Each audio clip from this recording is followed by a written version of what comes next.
Hi, everyone.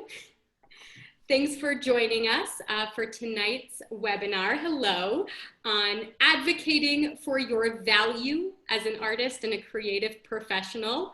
A very timely conversation. I'm Meredith Badler. I'm the Deputy Director at the CBCA, which is the Colorado Business Committee for the Arts. And we have the honor to partner with 3 other terrific arts organizations in the Denver metro area to provide this series of artist professional development, business skills, creative growth. This series has been going on for a long time amongst our partner organizations, the Art Students League of Denver, RedLine, and the Clyfford Still Museum. I think we have a few of those folks on the call if they want to pop on their video and give a little wave. I think Scott was on and Sonia was on. I think Joanne is just hopping on now. This has been a collaborative series that our organizations, or they've been doing for a long time, and we've come on to sort of help organize, all about giving artists an opportunity to connect, to learn, to grow together. We've done presentations on a wide variety of topics, from finance and sales tax and legal issues to things like this, where you're hearing from your peers on really relevant issues. So that's how today's conversation came about. And I'll give a little plug. Our next virtual panel is coming up on October 13th, another Tuesday afternoon. And we'll be hearing from a bunch of international artists. We have artists from Scotland, Colombia, and Vancouver that will be talking about how they're managing in this current climate right now and finding creative solutions and connecting across the globe. I have a few Zoom housekeeping items for those that are watching this live. You are muted upon entry. We ask that you stay that way, just to avoid any background noise. And when we get into the panel, we'll ask you to turn your camera off as well. It just helps us focus on the speakers and help them better connect with each other for the conversation. There's a really nifty video setting that I recommend called Hide Non-Video Participants. It's under your video settings. That'll help sort of clear your screen, or go into speaker view, and then you'll be able to focus on sort of whoever's speaking at a time. And please make sure you find your chat feature. It's at the bottom of your Zoom window. Introduce yourself, let folks know who you are, what you do, why you're here. That's also how we'll be collecting questions for the Q&A. So please put those in the chat. I'll be putting links in the chat and other resources. So make sure you have that window open. We are recording today's webinar, so if you're watching this later on YouTube, hello to you as well. We're excited that you're able to still participate and benefit from this conversation. And finally, if you're watching on Zoom, we do have closed captioning available. You should see that on the bottom of your screen. I believe it says closed captioning, and then you can click that and say show subtitles. I think those were all of my housekeeping items. We have, oh gosh, such a great panel for you today on a topic that is always relevant for artists and creatives, about understanding their value and negotiating their value and putting that into context. But I think now more than ever, that has a whole different haze on it. Financially struggling, and how to think about your value, how to approach that in our current context will be one of the threads of our conversation. So we have with us 3 panelists: Gregg Diehl, who's a visual artist; Kalyn Heffernan, who's a MC, musician, artist with Wheelchair Sports Camp; and Chandler Romeo, who's also a visual artist. And our conversation will be moderated by Laura Bond, who currently works as Senior Communications Officer at the Denver Foundation. So with that, I will turn it over to you, Laura, to get us started. All right. Thanks so much, Meredith. Thanks to everyone for being here with us. I don't know about you, but if I wasn't here as part of this conversation, I would probably just be pacing around in my house, like a mad person, anticipating something that's going on television in about an hour or so. So very glad to be having this productive, hopefully productive and conversation that will have something of value for you to take away, something to think about, and certainly an opportunity to hear from some amazing creative people in our community. So I know we'd all like to know a little bit more about each of you and your art, and I wonder if we can do that sort of a 2-for-1, and we'll start with you, Kalyn.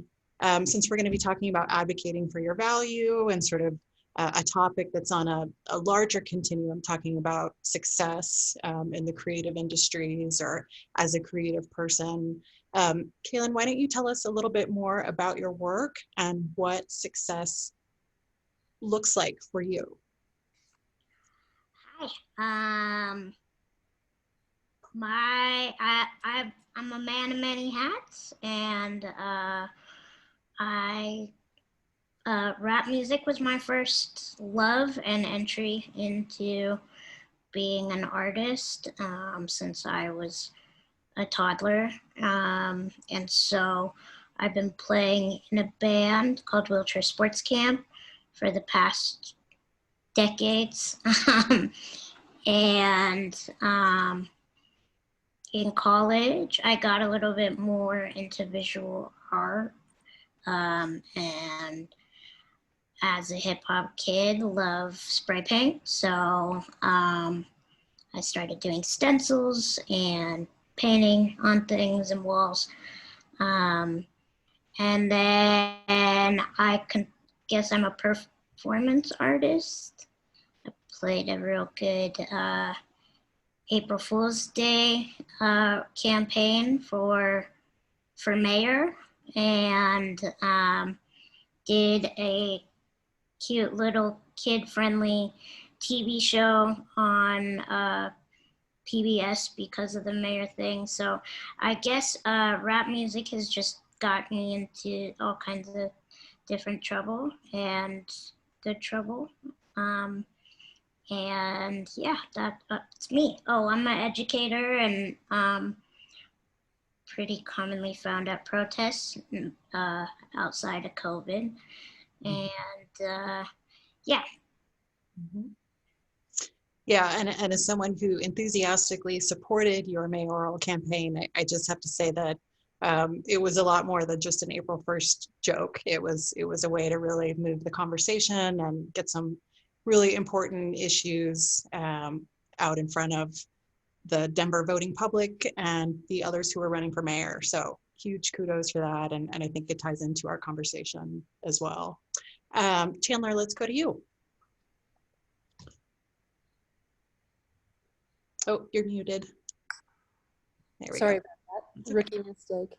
I'm Chandler Romeo. I'm an artist. I work in ceramics. The slides that are up on the screen are a new piece that's pretty different from my other work, and it's installed at the Curtis Center right now, down in Greenwood Village.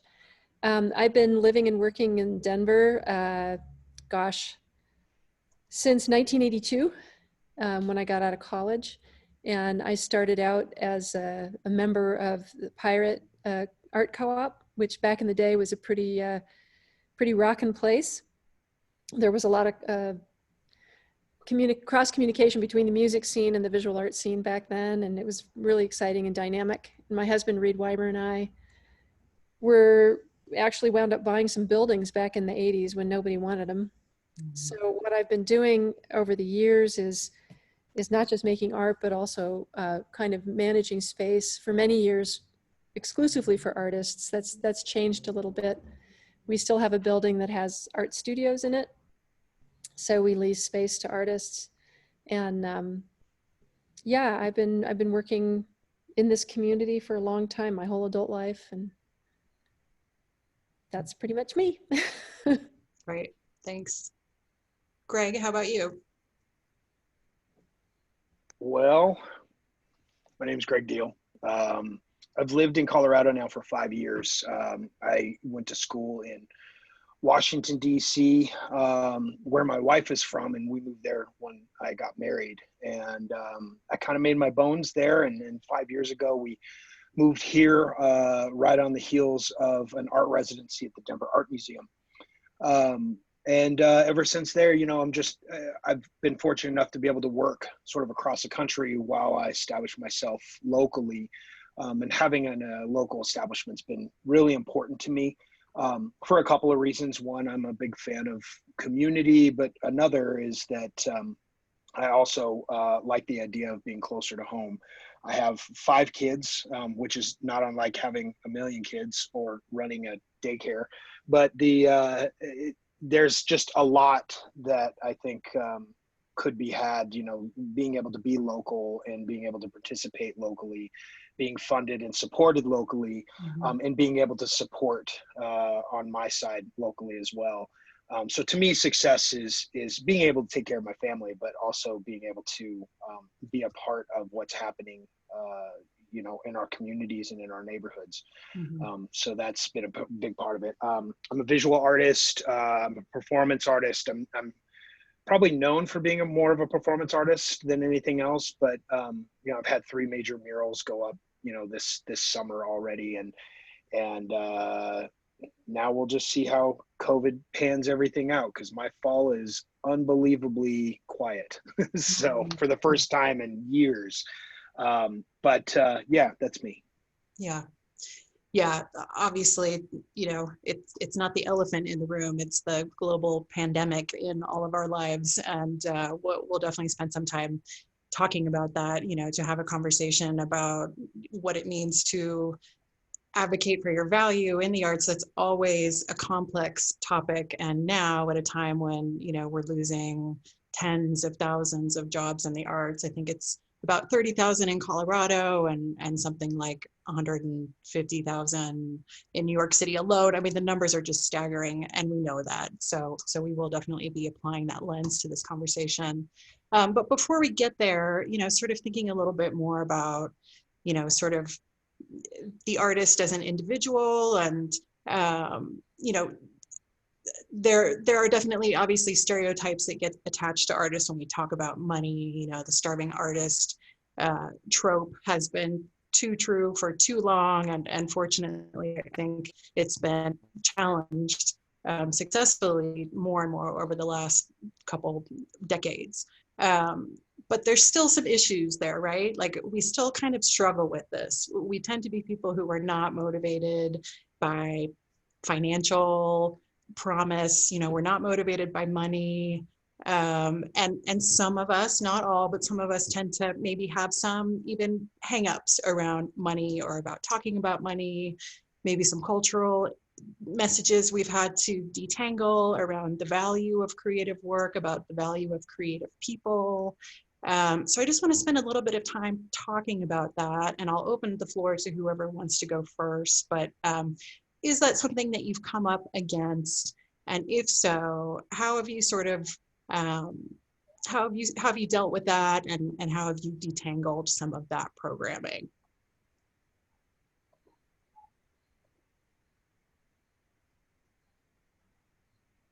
Well, I think it starts in college. I think a lot of the college programs are so focused on, you know, developing as an artist that it's almost verboten to even talk about money or how you promote yourself. At least when I went through college. It's perhaps different now, but it took a lot of work, a lot of learning, and a lot of making mistakes when I was younger, and actually approaching artists who I knew were successful and asking them to meet with me and talk to me about what they were doing and learning from them. Then it turns around. Now I'm finding that I've had people contact me to chat about, you know, what I'm doing and to ask for advice. So it's kind of paying it forward, I think. But yeah, it starts early. You know, don't talk about money. And then also the lack of value. So many people say, oh, aren't you lucky to be an artist? And you're like, oh, really? Okay. Right. They don't take it seriously as a business person or a professional. Strange thing. Yeah. Yeah, when I was in high school, the whole thing was around selling out, that, you know, if you got a record deal or a book with a major publisher, that, you know, it was such a discussion around, have you sold your soul? But that's obviously less of an issue now, and it's more about your brand and your personal brand, and the commercial aspect is a little bit more embraced. Gregg, your head was nodding. What? No, I'm just kind of thinking. I don't know. Colleges never really provided any sort of recourse from that, and my nod and grin made me think about people that I've come into now that are like, "You're so brave for having done, you know, what you do," and it's like, you know, I went to college for this, and for me personally, I was backed into a pretty significant financial corner. And so I had to really work that out. Like I had to hustle. It was like a do or die situation. Like either I was going to be bagging groceries or I was going to go forth and make art. And so that assertiveness became sort of a paramount aspect of making it, but also like an important part of just simply surviving.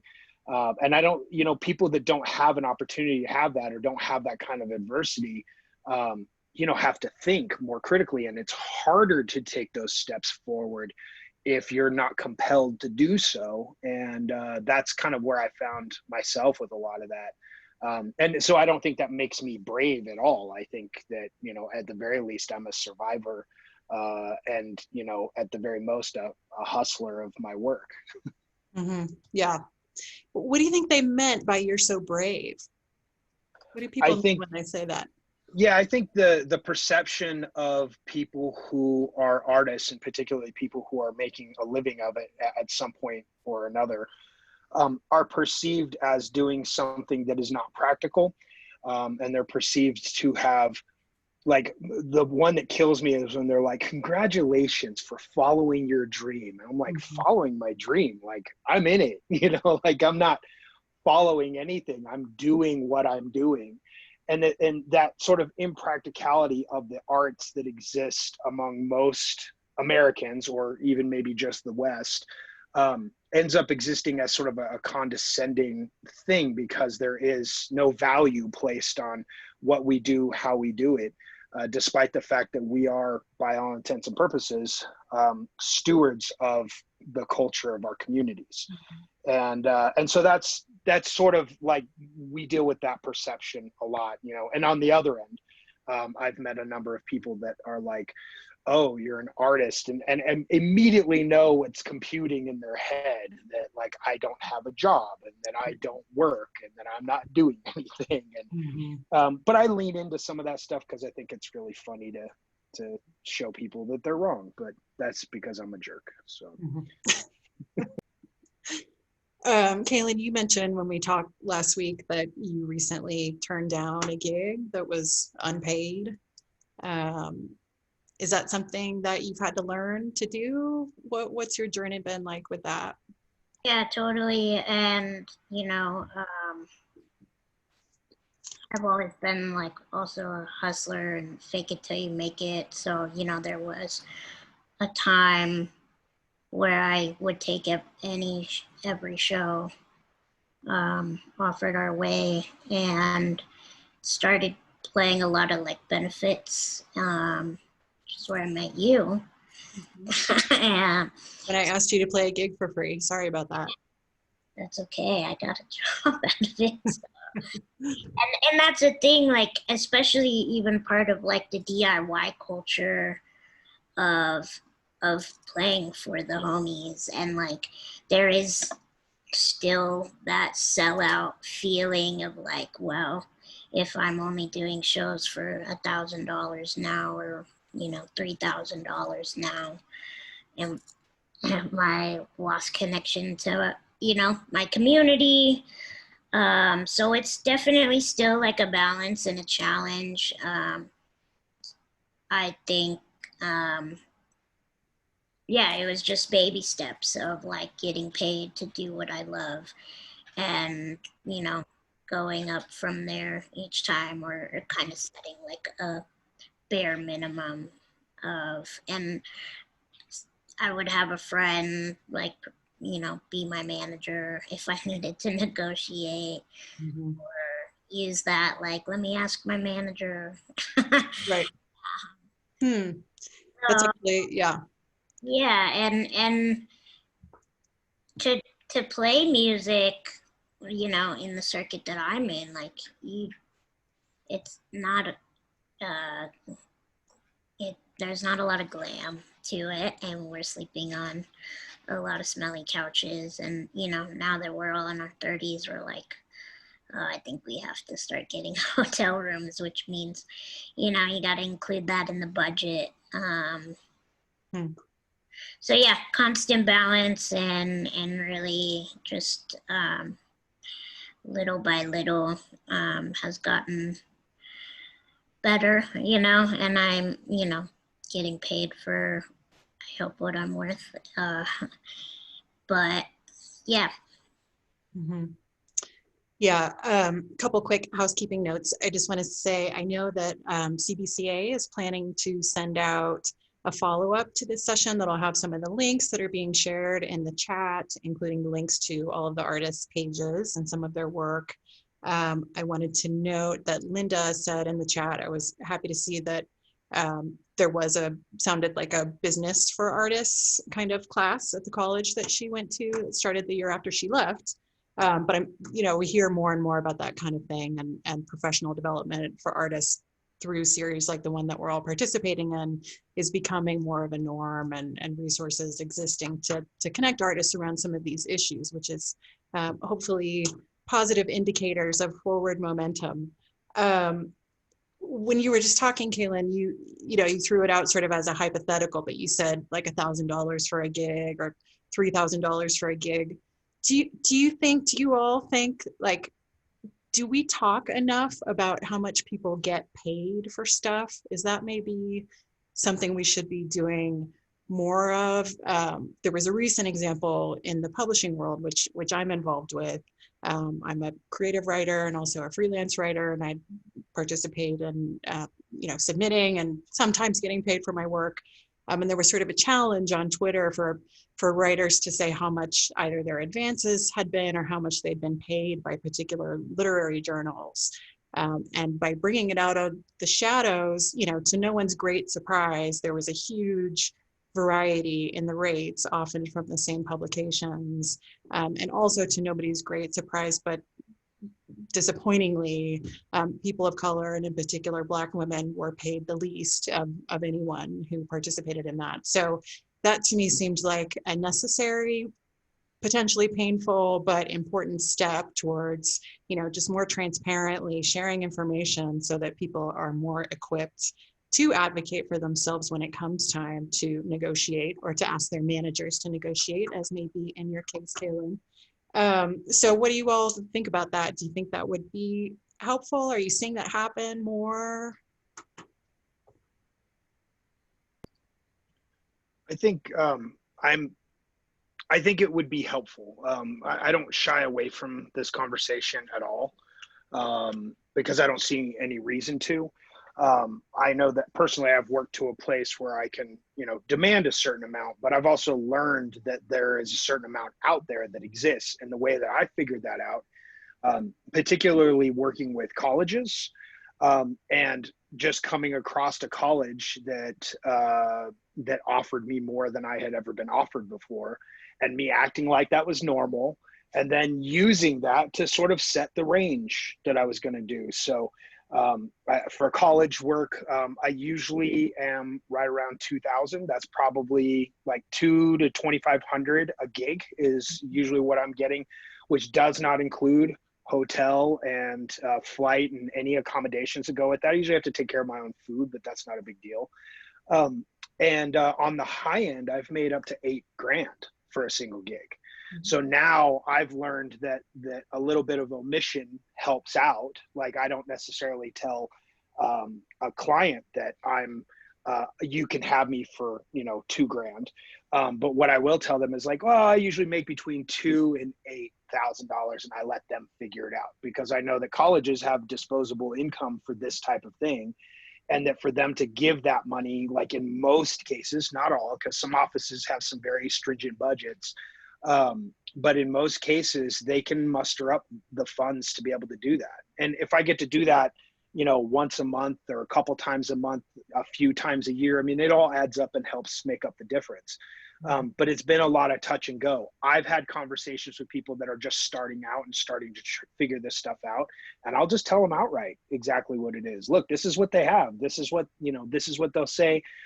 You can come down a little bit if you need to. Like if you can justify 1,500 for a gig, then, and that's what they need in order to make it happen. Like there is a certain aspect of this that I think is also social, is also service oriented, because you're talking to colleges and things. But for the most part, you just have to sort of take it place by place with an understanding of what that range is, what that range looks like. And of course that grows the more years you do that. Yeah. I wonder, I know that all three of you work with mentees. You are a mentor to younger artists. Kalyn, you have students in a classroom. Chandler, you mentioned, paying it forward. What is some of the advice that you give these folks about, the constant issue of exposure? And, it's become a bit of a meme, like, yeah, but you can die from exposure, or, you can't pay your rent with exposure bucks. I know there's a sticker you can buy at Hope Tank that says that. Because artists are constantly being asked to do things because of the benefit of exposure. And there is something to that, right? Like, I don't think we're going to totally dismiss the value of exposure, but what's that line, and does it change depending on where you are in your career? Yeah, for me, a lot of these conversations come up with my other artist friends, and I've been nicknamed recently Hef Management, because I'm constantly pushing on my friends to like not accept nothing or not accept too little. And there's a lot of venues or colleges that will, give you a lot less unless especially in venues, and they want you to sell your own ticket, and they want you to do all the work, all the labors. They don't want to give you a guarantee. You just get paid what you sell, and after a while, like I had to stop doing that, and I'm always like pushing on my close friends to do that. So yeah, I think it's a great idea to like make it more public information. And also I can see how, like in Gregg's example, how it could hurt us maybe in the sense of like, oh, she wants 12,000, but she did this other show for this much, so yeah. Work that into the agreement so that they can't talk to each other. Yeah. It's different with visual art. I don't do any performing, and I don't work with, universities. So mostly for me, it's pricing of the work that's the issue. And I think when I started out, one of the things that we did back in the 80s when we got out of art school is there was no place to show. It was very difficult to get into a gallery. And so we just started our own co-ops or joined co-ops. And there was a very large co-op scene here in Denver, and it's still around. It's out in Lakewood now, most of it. But at the co-ops, we were running our own space. And one of the snafus, one of the problems was, if you could slap a piece up on the wall that wasn't framed with a thumbtack, it was, that was kind of the punk days.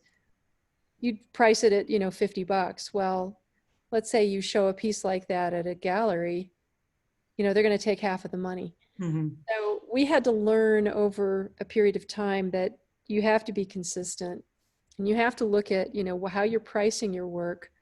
You have to value your work. And you have to price it so that no matter where you're selling this work, you're not going to change your pricing, because it's an object generally, the visual art, you're selling an object, and you have to be consistent.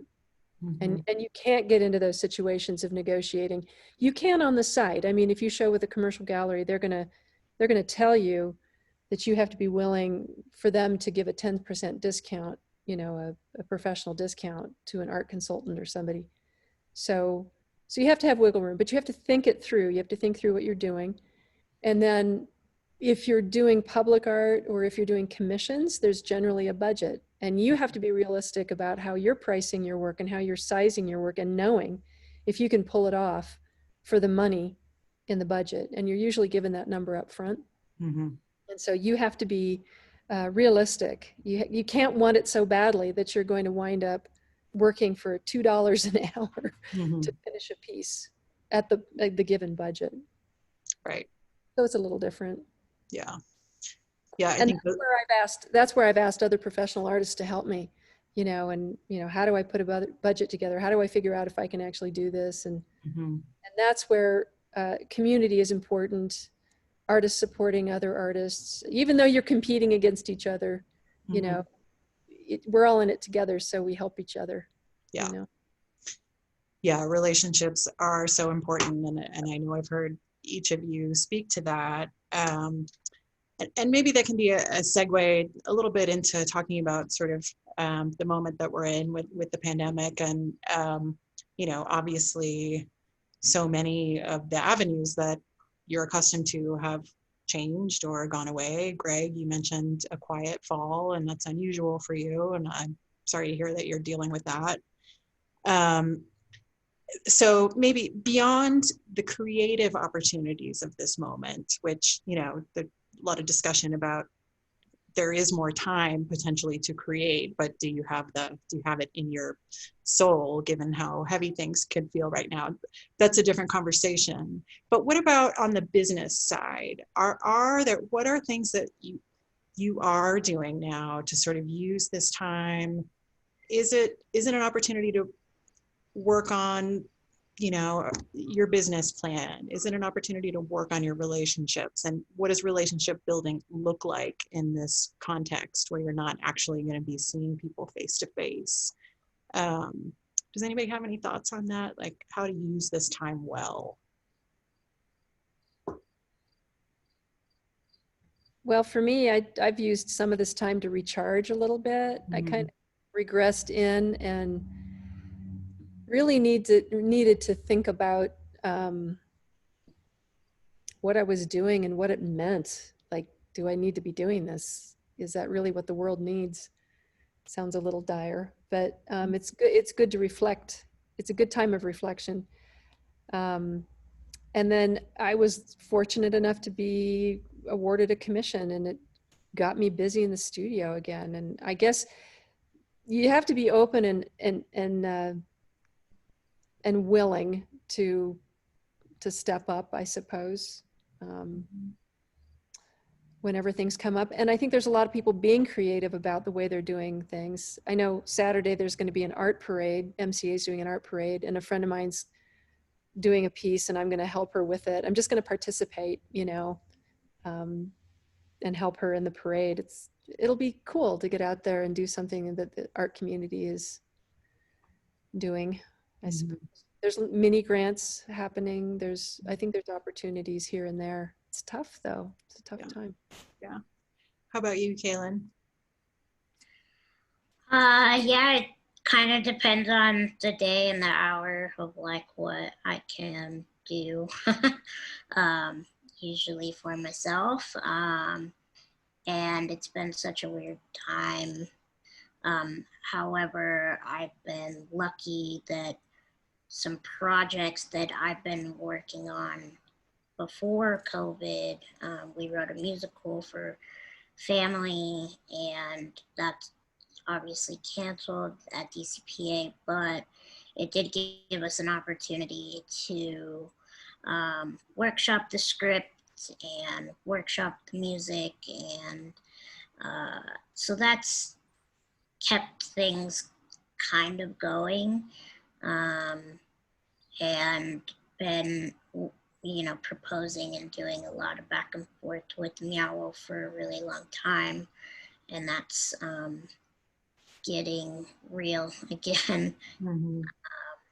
So I have, and you know, school teaching is back, but just in this new way. So like my life has flipped completely upside down, and I'm not out every other night, which is so different for me. And I haven't seen live music, and that's been my everything, you know, since I was in the womb. I was going to concerts.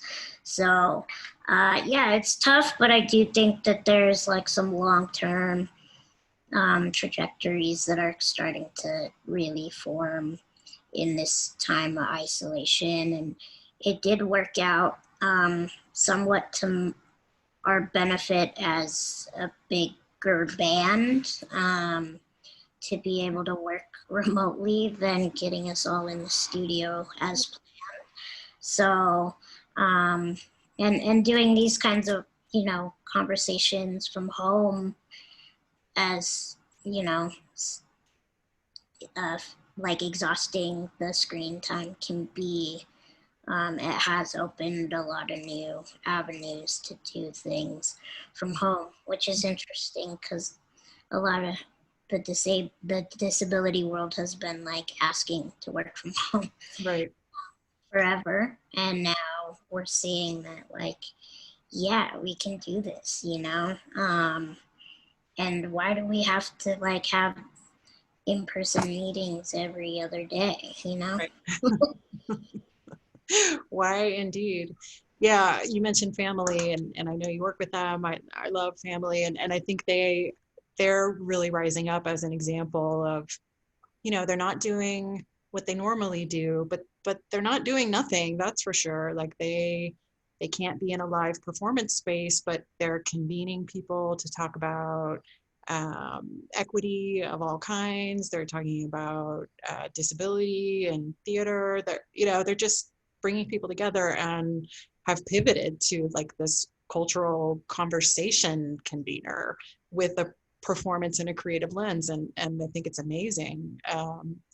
And I wonder if it signals kind of, you know, I mean, who know? None of us know what the future is going to look like, right? I mean, is this not one of the strangest times any of us has ever lived through, like hands down? And you know, there are days when that feels optimistic, and there are days when it feels less so. But on the optimistic side, you know, it seems inevitable and necessary that artists and creative people will be part of rebuilding and building this more inclusive and diverse world that we all want, right? So how do we make sure artists are part of that? How do we advocate for value on a bigger scale? Anybody? Greg, you have any thoughts on that or anything? It's a big question. I know. I mean, I don't, building relationships is always important. You know, having now been in Colorado for 5 years, it's took about 4 years for me to develop some of those relationships. But those relationships have also wielded some great outcomes. I mean, the Art Student League of Denver that I've been working with for 2 years on this installation that is up, and the performance piece that went along with it. And things were delayed. But man, they were all in. You know, they really worked hard to make sure that this was going to be done. One way or another, it was going to happen. And so there are allies and advocates out there. I suppose the hard part is, you know, getting to know those allies and those advocates to kind of help you get to where you need to go. And I think we're incredibly lucky in Denver because there is accessibility to those things.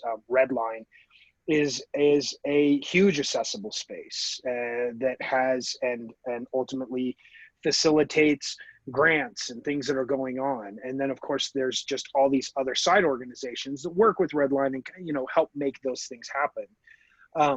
But I also think, you know, and I think this is mentioned, maybe not in these exact words, but there's innovation that's happening right now, and innovation gets people excited and puts us in a position to try something new and to get things out there in a new way, which means we might have to make a calculated decision. You know, going back to that place of, you know, exposure and payment, like sometimes a decision can be made to go ahead and do those things, but it needs to be your choice. I think that's the difference. Not somebody trying to sell you on something, but it's something that you can get behind. And likewise, you know, there's just some things like, I know that there's a lot of job loss and there's not as much money. Our economy is, you know, suffering right now.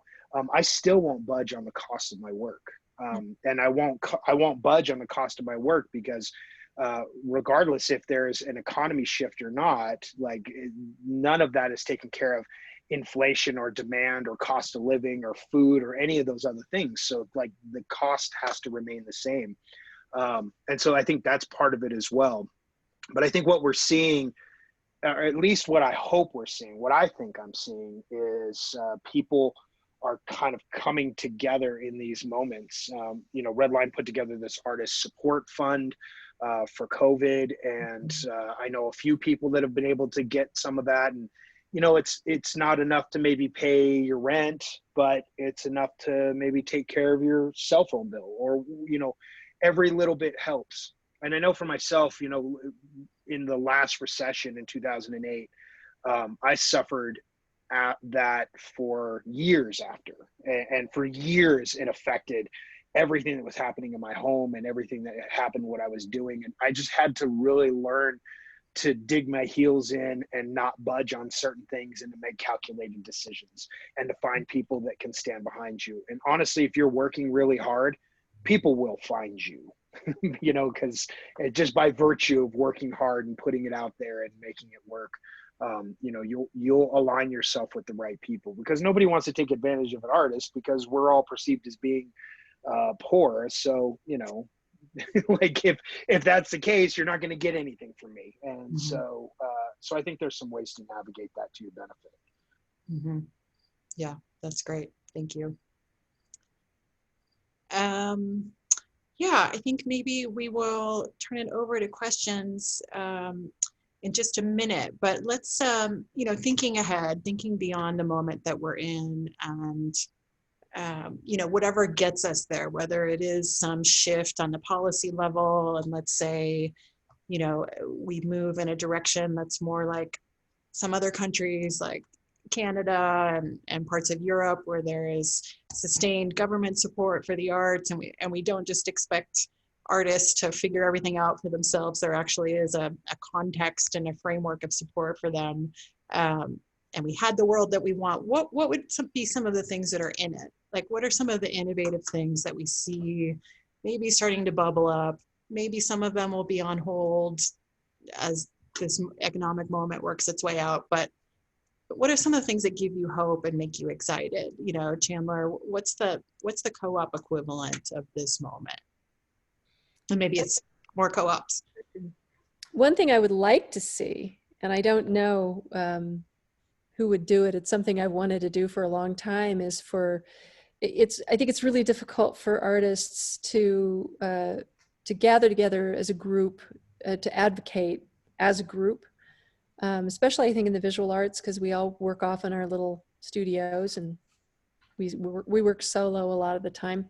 But I've wanted to form an art union, and I have an idea of, because one of the reasons is, well, CBCA presents the economic numbers every few years that come from SCFD. Well, that shows the nonprofit numbers, but I would like to see the artists come together in some kind of an organization to gather our own information about what impact we have on the local economy.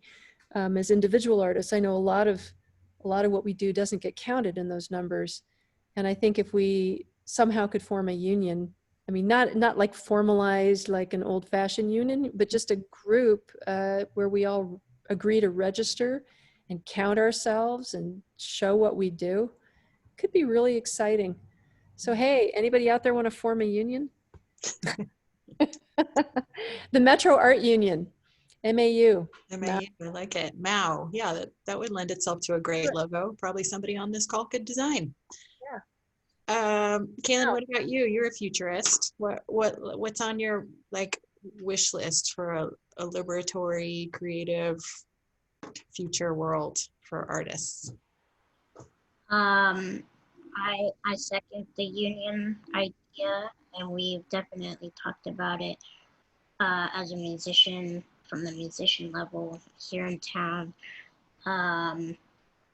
I think this time has brought out, like, you know, the idea of mutual aid in a very real way. And as futures, I think we have like no other choice but to rely on ourselves. And I really love the discussions happening around interdependence and depending on each other collectively,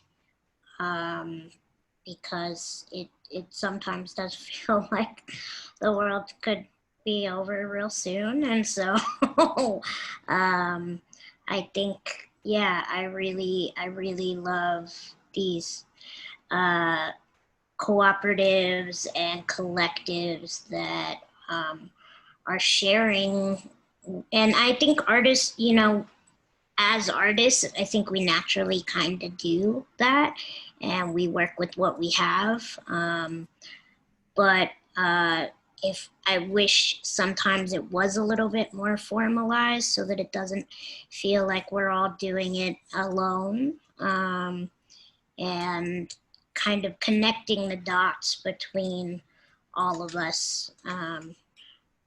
I would love to, like, you know, keep the mayor campaign going in the same kind of way, is connecting the dots to the things that are already happening and then filling in the gaps for things that aren't happening. And because there's so many of us that have so many skills, and they don't all have to be all the time. But the more that we can share that, I think the better off we'll be. Mm-hmm. Yeah. Yeah. And so many skills beyond creating in a studio, whether that's a recording studio or an art studio. I mean, artists are creative problem solvers and visionaries, and you know, they are helpful in classrooms and boardrooms and all kinds of rooms. And so, yeah, I think for me, that's part of the future, is just the integration of artists into every aspect of the economy and public sector and the private sector. Okay, so we have 3 people who have volunteered enthusiastically to join the union. So that's Linda, Sarah Tenney, hi Sarah, and Heather Schulte. So great, that's going to happen now. And Kalyn, I have a question for you from the group. So how do you stay engaged with your grassroots avant-garde community now that you're taking paying gigs? This is something I worry about. Yeah, it's still like a constant balance. There are certain things that, you know, I just feel like I have to do without the money being involved still. I still play benefit shows, but I can't play every one.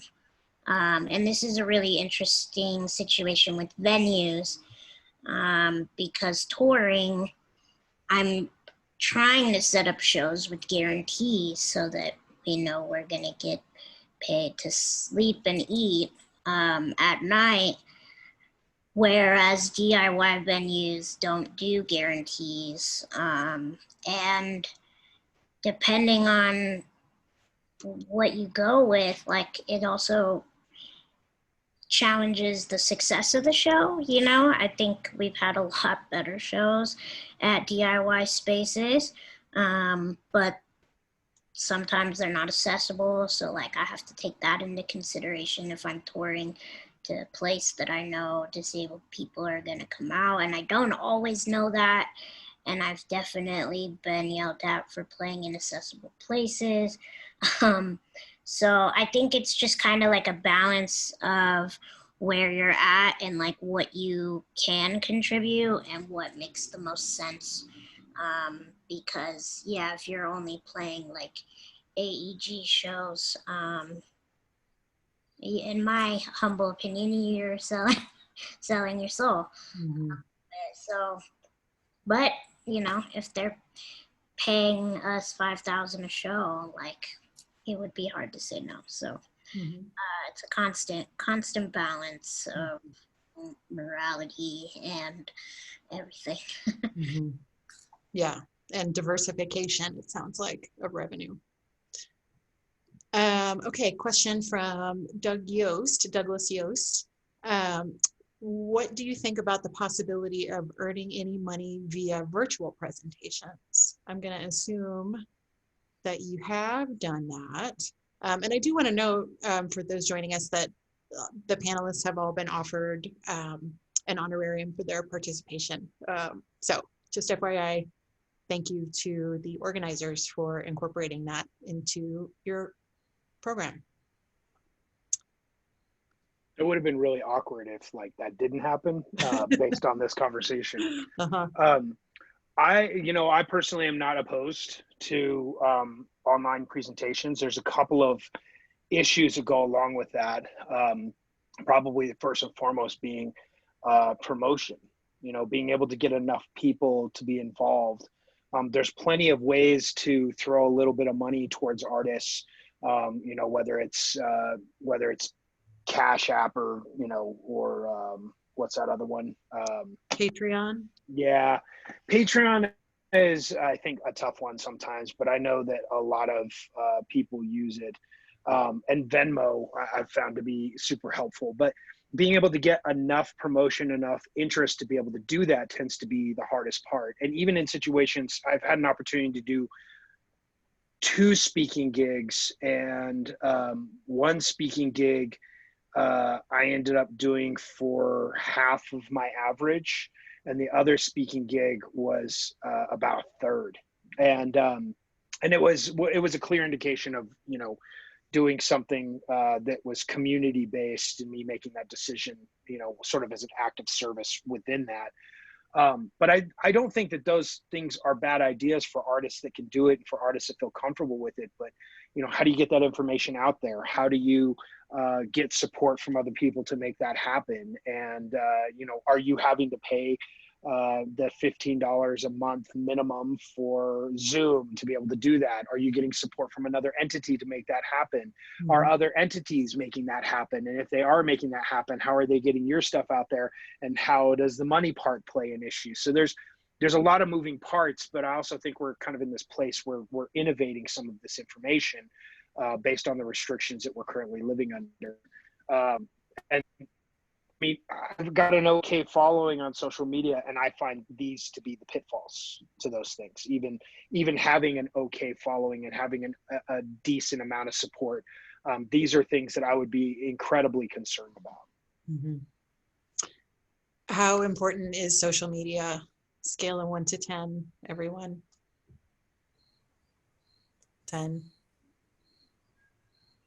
Oh It's boy. tricky right now because it's such a big part of our brand and our following, and now it's like we've been stripped of access to our following, and so now everybody's trying to figure out new ways to get their followers to some other platform that is going to show your event and that is going to show your releases without paying to play.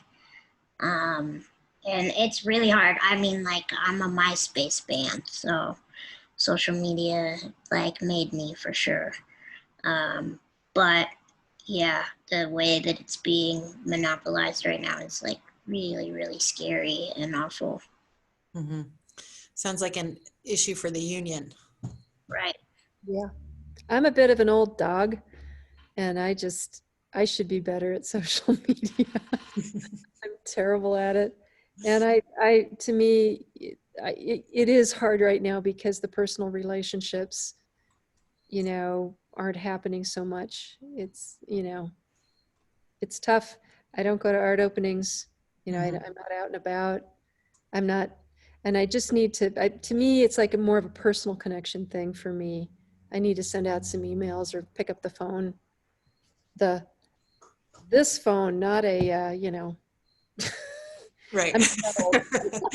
We probably would have visualized a smartphone, but thanks for clarifying. That was a perfect visualization. That was. Thank you. Yeah, that was good. Yeah, my Instagram is like very static. It's beautiful, but it's very, very static. So yeah, I need to get better at it. I would say it should be a 10 for me. I'm just not there yet, you know. Yeah. Yeah.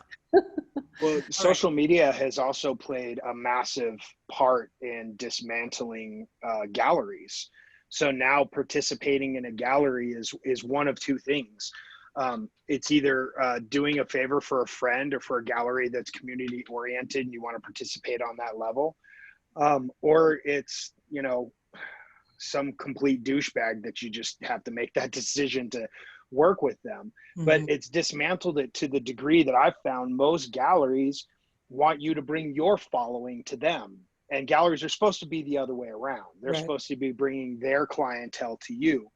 And so social media has played a part. Like, I sell more work through Instagram in a year than every gallery I've ever shown in combined. Wow. And that's been a really tough part, because I think galleries are such a big part of community building within, you know, art arenas, but there's just such a significant loss in interacting with those spaces in that way. And so, like, do we make adjustments, or do we try to do, you know, it's really a convoluted situation, and how to make that work. And I've found social media to be helpful. But I will be the first one to tell you that if I could abandon social media outright, I would. And you know, to Chandler's, you know, statement, social or Instagram is pretty static. So I kind of like that I can either interact or not interact, but I can still post stuff. And so that's been super helpful. Facebook is just a dumpster fire right now. I don't want to do anything with it. And so it's a strange place to be in right now, because it's helped a lot of artists, but now it's also like this game, you know, like, what can you post, what can you sell, are people going to react to it, how many likes are you going to get, are you participating in the Instagram reels, which is new. It's just it's so much that you have to do, and we end up being a one-man or one-person show as a result of that. That's true. You know, visual artists, musicians too, are you're the, you know, I'm a manufacturer, I'm a wholesaler, I'm a retailer, you know, everything. I'm an ad agency, I'm everything. Right. But one thing I would mention is that, you know, one good example of going virtual, it was the Boulder Museum of Contemporary Art had their Art Mix fundraiser. Now, this is an example of, you know, being asked to give stuff. They share the proceeds with the artists. So they actually paid out a good chunk of money to artists.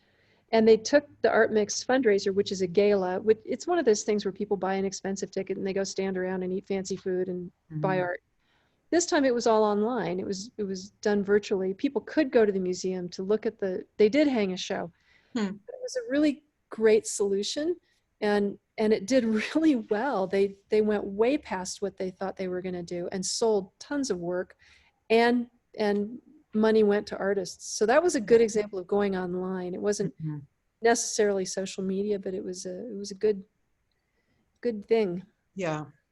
Does that point to the fact that artists, or at least collectively artists, because I don't know how much power we have like singly, but do we need to call out these power structures, for, I guess, lack of a better word, to do better by us? I mean, we've been told that these spaces, galleries and museums, are sacred spaces. And the truth is that those spaces are not sacred unless our work is in them.